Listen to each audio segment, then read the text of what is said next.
Salam dostlar. Täsin Dünya kanalyna hoş geldiniz.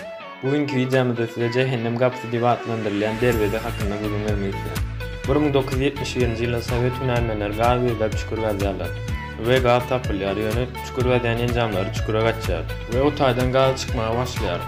Bu hünärmenler ol gazy ýakýarlar, ýani gazyň küçüğinden senjekligini çaplatdyrlar.